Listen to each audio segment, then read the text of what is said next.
Are you the sort of person that grabs a can out the fridge and finds yourself getting distracted by all the pretty colours and the designs and you're thinking, wow, that's cool, but what is it? What does it mean? Well, if that's you, fortunately you're in the right place because that's exactly the sort of thing that we're hoping to cover in this series.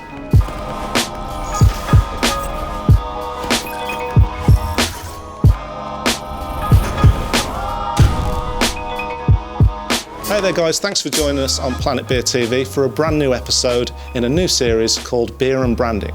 We'll be sitting down with some of our favourite breweries to talk about all things can designs, branding, beer names, and of course, the beer itself. Recently we sat down with Ollie from Dig Brew, where we talked about the highly conceptual Dig Brew universe, some of their chaotic can designs, and of course, their world-famous glow-in-the-dark wax-sealed bottles.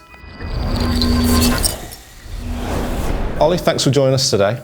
One of the kind of key reasons behind making this series is because I found that it's worthy of a spotlight, especially when you've got something like Dig Brew. I would say it's one of those breweries where you can see it from a distance. If you're in a bottle shop, you can look at a shelf and I can see automatically Dig Brew's on the shelves. And I think a lot of that is down to that artwork and the brand that you kind of have built. Can you just tell us a bit about that? I'm glad that you say you can see it from like far away and notice it, because that is a significant part of the thought process, I suppose, or at least like some objective is to be noticeable. We've kind of taken that approach since kind of moving more into small pack during COVID. We started off with the bottles, which was on the one hand a necessity because we didn't have canning equipment and we were unsure as to whether or not we would be able to rely on contract canning services, because obviously every brewery in the country was in a very tight situation. And they kind of, they bought a unique silhouette within our little part in the craft beer scene. And it was kind of from that point where we kind of had a bit of a blank canvas, where we kind of like grew, to use a really annoying overused term, like organically into the can designs, where we kind of wanted to maintain that arched silhouette in the kind of the outline shape mirrors the arched logo, which is something that we've had maybe 2.5 years now, 3 years. Before that we had and it's still on the label in the center, a kind of a Futura-based logo, like the original Dig Brew that we started off with. The arch kind of came from a opera that we were working on about beer around Halloween time and witches. I was going to say, like, does the location play into any kind of that conceptual thing with the can art, or is that completely coincidental? Because I thought, the arches, obviously Digbeth is full of arches. Yeah, I guess so. Not consciously the arches of like the railway line that goes through. There is a tenuous link to. I very much enjoy the idea of entering into something with our beers. So the drinker considers himself to be moving from one space into another space. And the archway is kind of this ceremonial piece of architecture. And I kind of wanted Dig Brew to kind of be that kind of going into. I suppose it's worth, before we talk a bit more about the designs and stuff on the cans, it's worth obviously mentioning your background as an artist originally, or at the very least an art student. I guess I'm not sure what I should be categorised as, but I went to art school, and it was kind of during that time that I became interested in beer as well. The thing that you are taught, it seems, at art school is, here are the kind of thought processes that you can turn into tools, that you can turn into practice, maybe. And that kind of word practice is really important to everything that we do at Dig Brew. And it's something that's kind of verbalised very regularly. We talk about everything that we do as a practice-based approach, which means, to me at least, within a state of constant experimentation and constant improvement, you could say. Hopefully. But don't consider these things kind of static objects. Like your logo, it can change, and people will approach that as a rebrand, which isn't really terms that I kind of enjoy, because it feels very solid, now you're this, now you've rebranded, now you're this, now you've rebranded, now you're this, and I don't want to forget those steps as they've gone through, which is why I've got the two logos on the can. Okay. Obviously, so talking about we've got OPTIMO here. Yeah. Is it 6 different designs? There's 6 here. So just tell us a bit about that one. Obviously, OPTIMO is I'd say it's your core pale. It's the one that you kind of brew all year round. Yeah. I think if some sort of law was passed that we were only allowed to brew one beer ever again, it'd be OPTIMO. It probably would be OPTIMO. It is a solid beer. I mean, I've had it recently, the 2022 version, because obviously you use different hops in it, you do different variations. Mm-hmm. The 2022 one, I mean, it stood up so well against like just some of the big hitters that are out there, like the more popular Steady Rolling Man, stuff like that. I mean, it easily drinks alongside that. It started life as a 5% Citra hop pale ale, and it went really well. It was really popular, so we rebrewed it quite quickly. We'll probably do it 12 to 15 times a year. The label art kind of changes at a similar pace, I suppose. And has there been like a kind of recurring theme throughout it? Like the bones, for instance, here, do they feature on all of the different variants of the can art, or? No, the bones are reasonably new in the can label itself. Like I've always had, so this is the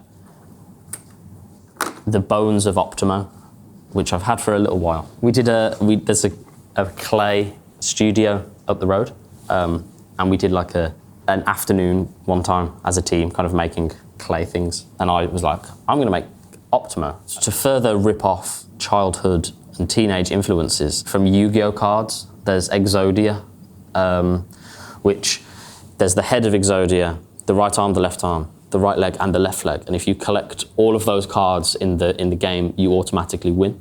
And Exodia, the forbidden one, I thought was a funny kind of reference to make to OPTIMO, the forbidden one. So there's the body of OPTIMO, the left arm of OPTIMO, the head of OPTIMO, the left leg, the right arm, and right leg.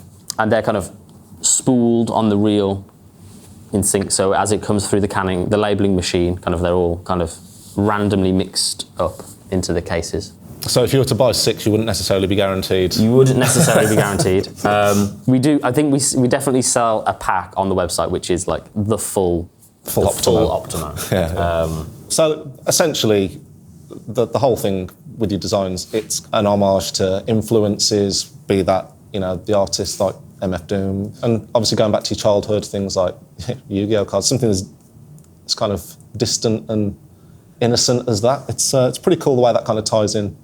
Yeah, I think it's pastiche, I suppose. It's like montaging or collaging things together. You can break them down and kind of follow the logic or follow the thought process as to where each of these kind of references came from, and that has value and it can be interesting, but also I think it's just a process of working that can become practice. There's this concept that I picked up in a book when I was a student of the relationship between like science fiction, which is about kind of imagining a future, and archaeology, which is about imagining a past through like evidence and through like finding small pieces and trying to then conjure a whole out of it.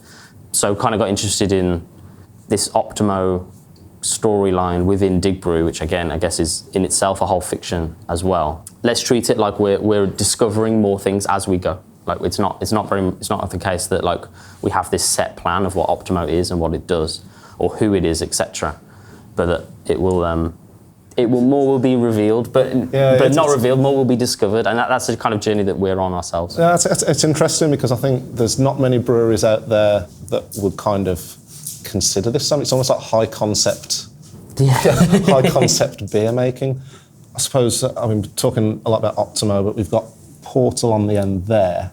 Now, yes. I think, like you've mentioned, that there's kind of like this fiction, this world built into Dig Brew, and the way that kind of comes across in the can art. Going back to the kind of conceptual thing about it, it's almost like Dig Brew is a concept album, and there's OPTIMO, who's a character. Portal. I know you've had a beer that's called something to do with Ted Cruz. Obviously you've got Cancun. So I don't know, perhaps just tell us a little bit about those and where that's kind of come from and so the Ted Cruz thing, that was related to OPTIMO, but it's kind of like a link to lots of other beers as well. It was when Ted Cruz aborted mission and went to Cancun. We have a beer called Cancun. So we made a little comic about setting Dig Brew up as, again, this is just a theory that like maybe the OPTIMO is the nemesis to Dig Brew, but we're not fully appraised of what these two things are. But OPTIMO is definitely like a mortal being, or was a mortal being, like hence the bones. And every time we rebrew it, or every time Dig Brew rebrews it, it's more like it's like a reincarnation of the bones of OPTIMO. Ted Cruz could be the villain. And Ted Cruz is the villain. Yeah. Ted Cruz, Dig Brew is the villain, and Ted Cruz is his like earthly sidekick. Interesting. I mean, yeah, it just plays into that kind of that playful, high concept kind of thing that you've built into the Dig Brew brand. Portal it's a series of beers. We never kind of maintain a recipe exactly. Like we're always kind of tweaking. But there's times when we'll kind of go, that was great. Let's try and repeat that. But there's constant tweaking. And then there's things like California, which is always a fruit sour. Portal, we were like, let's make a series where like the style of beer changes quite significantly. But Portal was a bit of like an opportunity, hopefully over time as we develop it further, to kind of like look inwardly as to what we're doing, but in a fun kind of way. Yeah, makes sense. The world famous part comes from, to get kind of started, the majority of the funding came from Mad O'Rourke's Pie Factory, who I got to know as a student. Technically, when you go there, their sign is like the world famous Mad O'Rourke's Pie Factory. So it was a nod to that. Okay, cool. As well as the kind of the cans and like I say the world famous labels, you started off in bottles, and obviously over there we've got some of your bottles that are like wax topped. That's obviously a thing that you've made the conscious decision to do. Usually you associate wax tops with special beers almost. Do you do that with every single bottle that you do? We do, yes. When lockdown number 1 kind of was launched, I had a very poor pandemic plan in place, and every single fermenter was like full of beer. Some of them ready to package, some of them nearly ready to package, but now that all the pubs in the country were shut and obviously our tap room also closed, not really any clue what to do with them. Obviously, small pack was the answer. Bottles became our only option, it felt, because we could at least do it ourselves. Also, I feel would be not a risky, but definitely a bold move to kind of go like, the 440ml can is a convention that is broadly accepted throughout most craft beer. To kind of go like 330ml glass wax top, it was maybe a feeling of like trying to rise to this moment of a pandemic, that everything was kind of like turned on its head, and a lot of the usual rules as to how you go about bringing your product to market were just off the table, and it was quite exciting in that respect. So the bottles kind of came from there. The wax, it is a signifier of special beer, above 10% generally speaking, I would say. But it serves a functional purpose in that it helps to seal it. Are they all glow in the dark, like the wax, or is there just... Not all. The ones that we've done that were sort of red or black or blue, they aren't, but the green ones have glow in the dark pigment in as well. Pretty cool. So kind of cap it off, I suppose. Are there any that sort of stand out in terms of the can designs that you think, I'm really proud of that, or I want to do more with that? Well, all of them, but there's a lot of work to still be done. As well as the Portal kind of series, there's another series that we work on regularly called Studio Z. It's a collaborative kind of project between us and there's a chef called Brad Carter who's got a restaurant in Moseley, Michelin starred, and within his kind of tasting menu, he only uses British ingredients. So we're kind of working with him to make beers using only British ingredients, which is strangely somewhat unique with certain styles. So you don't see a lot of British hops. No. British hops used a lot in craft. It's New Zealand, America. Yeah, the kind of the hop growing scene or hop growing market, it's developing. and it's getting there in the UK, and loads of new interesting things are kind of being discovered. And then similar to the kind of like OPTIMO being full caps as homage to MF Doom, when we kind of made these Studio Z beers, we have like a separate Instagram account called Studio Z, and we don't author them as Dig Brew. We like author them as like on the can. There's like the very minimal like information about where it's brewed. Oh, okay. It's authored as Studio Z, which is homage to like the pseudonyms of MF Doom, but also Frank Zappa, who's a big influence creatively as well. He made a collaborative studio called Studio Z. Ah, okay, that's where that comes in. Yeah. Cool. And if I was to try and nail you down on your favourite design that you've done so far, you've got to give an answer. I've got to give an answer. Pre all of this, when we were doing small amounts of contract canning every now and again to try and dip our toe into kind of that area of the market, there was a beer that we released called Red, and it was in a black can with a completely red label.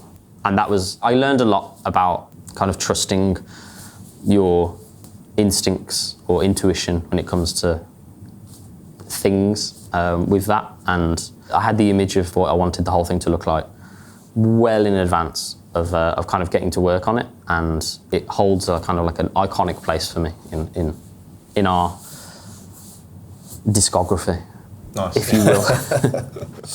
All right, cool. Thank you very much for joining us today. Thank you for... Yeah, keep up the good work.